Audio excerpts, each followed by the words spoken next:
Friends, എല്ലാവർക്കും സുഖമാണെന്ന് വിശ്വസിക്കുന്നു. ഇന്നത്തെ വീഡിയോ എന്ന് പറയുന്നത് ഒരു കുക്കിംഗ് വീഡിയോ ആണ് കേട്ടോ. ഞാൻ കഴിഞ്ഞ ദിവസം കൗഫ്ലാൻഡിൽ പോയപ്പം മത്തിമീൻ കിട്ടി.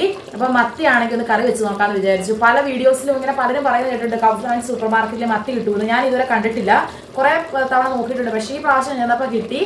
അപ്പോൾ എനിക്ക് നാട്ടിൽ നിന്ന് പോകുന്നത്, പിന്നെ എനിക്ക് നാട്ടിലായിരുന്നപ്പോൾ എനിക്ക് ഏറ്റവും ഇഷ്ടം ഇങ്ങനെ മത്തിക്കറി കൂട്ടാനാണ്. അതിന് ഒരുപാട് ഗുണങ്ങളൊക്കെ ഉണ്ടെന്ന് കേട്ടിട്ടുണ്ട്. അത് മാത്രമല്ല, എനിക്ക് ഇഷ്ടമാണ്. അപ്പം ഇന്നത്തെ വീഡിയോ മത്തിക്കറി വെക്കുന്ന വീഡിയോ ആണ്.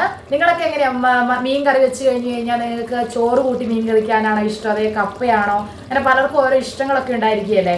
നിങ്ങളൊക്കെ എങ്ങനെയാണ് മീൻ കറി വെക്കുന്നത് എന്നൊക്കെയുള്ള, നിങ്ങൾ ഈ വീഡിയോ കണ്ടിട്ട് ഇതുപോലെയാണ് മീൻ കറി വെക്കുന്നതെങ്കിൽ നിങ്ങൾ ഷെയർ ചെയ്യണം കേട്ടോ.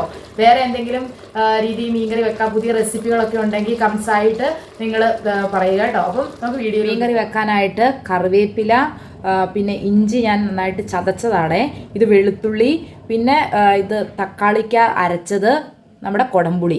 തക്കാളിക്ക അരച്ചത് ഞാൻ ഇടയ്ക്ക് മീൻകറി ചേർക്കാറുണ്ട് കേട്ടോ, എപ്പോഴും ഉപയോഗിക്കാറില്ല. ഇടയ്ക്ക് തക്കാളിക്ക സോസ് ഒഴിച്ച് മീൻകറി ഉണ്ടാക്കാറുണ്ട്. പിന്നെ നമുക്ക് ആവശ്യമെങ്കിൽ നല്ല എരിവ് വേണ്ടവരാണെങ്കിൽ മുളകും കൂടി 2 എടുക്കാം കേട്ടോ. അത് ഞാൻ മുളക് ഉപയോഗിക്കുന്നില്ല, കാരണം എനിക്ക് പിള്ളേർക്ക് കൂടി കൊടുക്കേണ്ടതായതുകൊണ്ട്. ഞാൻ മീൻകറി വെക്കാനുള്ള പാൻ അടുപ്പത്ത് വെച്ചിട്ടുണ്ട്. പാൻ ചൂടായിട്ടുണ്ട് കേട്ടോ. ഇനി നമുക്ക് അതിലേക്ക് കുറച്ച് എണ്ണ ഒഴിച്ചു കൊടുക്കാം, ആവശ്യത്തിന് എണ്ണ. ഇനി ഞാൻ എൻ്റെ കയ്യിൽ ഒരു നുള്ള് ഉലുവ എടുത്തിട്ടുണ്ട്. ഈ ഉലുവ എണ്ണയിലോട്ട് ഇട്ട് കൊടുക്കാവേ. അതുപോലെ തന്നെ ഈ കടുകും കൂടി ഇട്ട് കൊടുക്കാം. ജസ്റ്റ് ഒന്ന് ഇളക്കി കൊടുക്കണം, അല്ലെങ്കിൽ ഇത് കരിഞ്ഞു പോകും കേട്ടോ.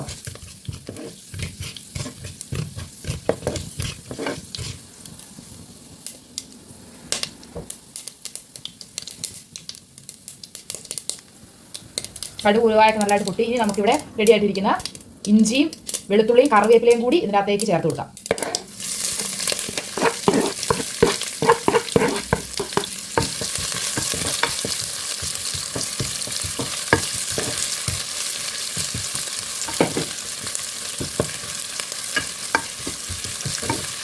ഞാൻ എപ്പോഴും മീൻകറി അങ്ങനെ എന്ത് സാധനം ഇങ്ങനെ കടുക് പൊടിച്ചാലും വരച്ചാലും എപ്പോഴും ഉപ്പും മഞ്ഞപ്പൊടിയും ഇട്ട് കൊടുക്കും കേട്ടോ. എന്നാൽ കറക്റ്റ് പാകത്തിന് നമുക്ക് വരണ്ട് കിട്ടും, കരിഞ്ഞൊന്നും പോകാതെ കിട്ടും. അതുകൊണ്ട് ഞാൻ എപ്പോഴും മഞ്ഞപ്പൊടിയും മഞ്ഞപ്പൊടിയും കൂടി ആവശ്യത്തിന് ഇട്ട് കൊടുക്കാം.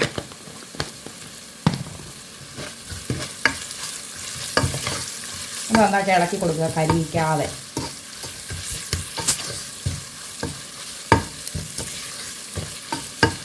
ഞാൻ എപ്പോഴും മീൻ കറി വെക്കുമ്പോൾ കുറച്ച് ഇഞ്ചിയും അതുപോലെ തന്നെ വെളുത്തുള്ളിയും കറിവേപ്പിലയും ഒക്കെ ഇച്ചിരി അധികം ഉപയോഗിക്കും കേട്ടോ. കാരണം എനിക്ക് അതിൻ്റെ ആ ടേസ്റ്റ് ഭയങ്കര ഇഷ്ടം മീനിൻ്റെ കൂടെ കഴിക്കുമ്പോഴേ. കറിവേപ്പില കുറച്ചധികം തന്നെ എപ്പോഴും ചേർക്കാറ്. പാകത്തിന് വരണ്ടു വന്നിട്ടുണ്ട്. ഇനിയാണെങ്കിൽ നമുക്ക് ആവശ്യത്തിന് മുളക് പൊടി ഇട്ട് കൊടുക്കാം. ഇവിടെ ഞങ്ങളുടെ വീട്ടിലുള്ള മുളക് പൊടിക്ക് ഭയങ്കര എരിവാണ്. അപ്പോൾ ഞാൻ ഒരുപാട് മുളക് പൊടി ചേർക്കാറില്ല. ഒരു 2 സ്പൂൺ മുളക് പൊടിയാണ് എപ്പോഴും ചേർക്കാറുള്ളത്. ഒരു കുഞ്ഞ് സ്പൂൺ, അതുകൊണ്ട് ഒരു ഇച്ചിരി കൂടി ഇട്ട് കൊടുക്കാം, അല്ലെങ്കിൽ പിള്ളേരൊക്കെ ഭയങ്കര എരിവാന്ന് പറഞ്ഞ് കഴിക്കുകയില്ല. അതുകൊണ്ട് ഇത് കറക്റ്റായിട്ട് നല്ല കരിയിക്കാതെ ഒന്ന് മൂപ്പിച്ചെടുക്കാം. മുളക് പൊടി ഇട്ടതിന് ശേഷം അധികം മൂത്ത് പോയാലും മീൻകറിക്ക് ഒരു ടേസ്റ്റ് ഉണ്ടായാലും പാകത്തിന് നമ്മൾ മൂപ്പിച്ചെടുക്കണം, എന്നാലേ ആ ടേസ്റ്റ് വരത്തുള്ളൂ.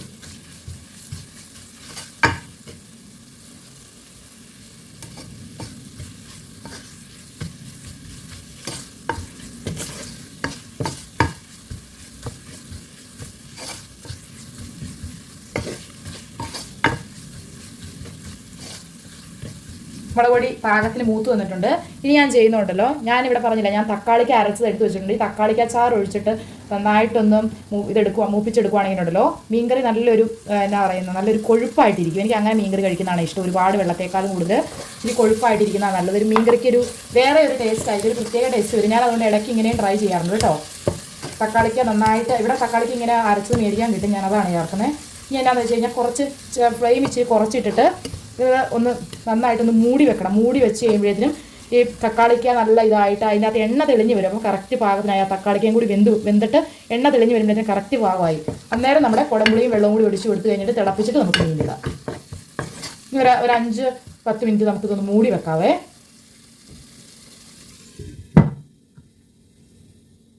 ഇത് നമുക്ക് തുറന്ന് നോക്കാം ഇവിടം വരെ ആയെന്നേ. കണ്ടോ, നല്ല എണ്ണയൊക്കെ തെളിഞ്ഞ് നല്ല കറക്റ്റ് പാകത്തിനായിട്ടുണ്ട് കേട്ടോ. ഇനി ജസ്റ്റ് ഒന്ന് നന്നായിട്ട് ഇളക്കിയതിന് ശേഷം ഞാനിവിടെ വെള്ളത്തിൽ കുടംപുളി ഇട്ട് വെച്ചിട്ടുണ്ട് ഒരു അരമണിക്കൂർ മുമ്പ്. ഇനി ആ കുടംപുളിയും വെള്ളവും കൂടി ഇതിനകത്തേക്ക് ചേർക്കാം. ഒരു കിലോ മീനുണ്ട് കേട്ടോ. ഞാനൊരു 4 കഷ്ണം കുടംപുളിയാണ് എടുത്തിരിക്കുന്നത്. നല്ല പുളിയുള്ള ഇതാണ് പിന്നെ പുളിയുണ്ട് ഈ കുടംപുളിക്ക്, അതുകൊണ്ട് ഞാൻ 4 കഷ്ണം ആട്ടോ എടുത്തിരിക്കുന്നത് കേട്ടോ. ഇപ്പോൾ തന്നെ കണ്ടോ അതിന് ഇളക്കിപ്പോൾ ഈ ചാറ് കാണുമ്പോൾ നല്ലൊരു ഗ്രേവി ഉണ്ട്. എനിക്ക് എപ്പോഴും അങ്ങനെ കഴിക്കാനാണ് ഇഷ്ടം. കുറച്ചും കൂടി വെള്ളം ഒഴിച്ചു കൊടുക്കാം.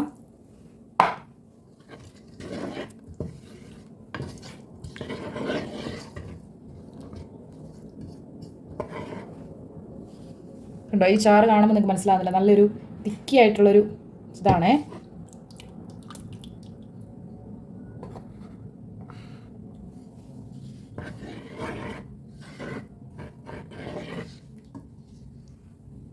ഇതുണ്ടോ? ഇനി ഇതൊന്ന് മൂടി വെക്കാം. ഈ വെള്ളം ഇതൊന്ന് തിളക്കട്ടെ. തിളച്ചതിന് ശേഷം നമുക്ക് മീനിട്ട് കൊടുക്കാം. മത്തി മീനൊക്കെ ഞാൻ നന്നായിട്ട് വെട്ടി വെച്ചിട്ടുണ്ട് കേട്ടോ. നല്ല അത്യാവശ്യം മുഴുത്ത മീനാണ് കേട്ടോ. ആദ്യമായിട്ടാണ് ഞാനിങ്ങനെ ഫ്രീസറിലിരിക്കുന്ന മീൻ മേടിക്കുന്നത്. നമുക്ക് നോക്കാം എങ്ങനെയുണ്ടെന്ന്. ഗ്രേവി തേണ്ട നന്നായിട്ട് തിളച്ചുകൊണ്ടിരിക്കുവാണ് കേട്ടോ. നല്ല തിളച്ച് വന്നിട്ടുണ്ട് പാകത്തിന്. ഇനി ഇതിൻ്റെ അകത്തേക്ക് നമ്മൾ വെട്ടി വെച്ചിരിക്കുന്ന മീൻ ഓരോന്നായിട്ട് ഇട്ട് കൊടുക്കാം.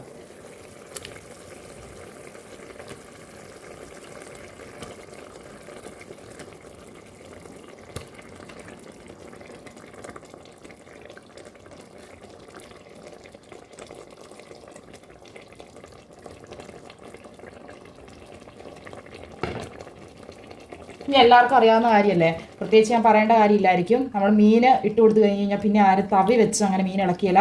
2 സൈഡിലും പിടിച്ച് പയ്യെ ജസ്റ്റ് ഒന്ന് ഇളക്കി കൊടുക്കത്തേ ഉള്ളൂ കേട്ടോ. നമ്മളിങ്ങനെ തവി വെച്ച് മറ്റും ഇളക്കി കഴിഞ്ഞ് കഴിഞ്ഞാൽ മീൻ നന്നായിട്ട് പൊടിഞ്ഞു പോകും. അതുകൊണ്ട് ഏറ്റവും നല്ലത് ഇങ്ങനെ പയ്യെ ഒന്ന് ഇളക്കുന്നതാണേ.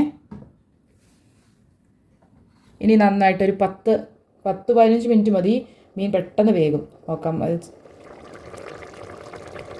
അപ്പം അങ്ങനെ മീൻകറി നല്ല അടിപൊളിയായിട്ട് വെന്ത് വന്നിട്ടുണ്ട് കേട്ടോ. നിങ്ങൾക്ക് കാണുമ്പോൾ തന്നെ മനസ്സിലാവും നല്ല കൊഴുപ്പൊക്കെ ഉള്ളൊരു നല്ലൊരു മീൻകറി ആയിട്ടാണ് എനിക്ക് കാണുമ്പോൾ തോന്നുന്നത്. ഇനി ടേസ്റ്റ് ഉണ്ടോ എന്ന് അറിയത്തില്ല. എനിക്ക് ഏറ്റവും എളുപ്പം മീൻകറി വെക്കാനായിട്ട്, മറ്റെന്ത് സാധനത്തെക്കാളും എനിക്ക് എളുപ്പമായിട്ട് തോന്നുന്നത് മീൻകറി വെക്കാനാണ് എപ്പോഴും. നിങ്ങൾക്കൊക്കെ എന്ത് വെക്കാനാണ് ഏറ്റവും എളുപ്പം? അപ്പം മീൻകറി നന്നായിട്ട് വെന്തു. ഇനി ഞാൻ ഇതിനകത്തേക്ക് ഒരു ഇച്ചിരി പച്ച വെളിച്ചെണ്ണ ഒഴിച്ച് കൊടുക്കുവേ. ഇങ്ങനെ ഒരു പ്രത്യേക ഒരു ടേസ്റ്റ് ആയിരിക്കും. അത് ഒരുപാടല്ല, ഒരു ഇച്ചിരി. അപ്പോൾ എല്ലാവർക്കും നല്ലൊരു ദിവസം ആശംസിക്കുന്നു കേട്ടോ. അപ്പോൾ അടുത്തൊരു വീഡിയോ ആയിട്ട് വീണ്ടും കാണുന്നവരെ എല്ലാവർക്കും ബൈ.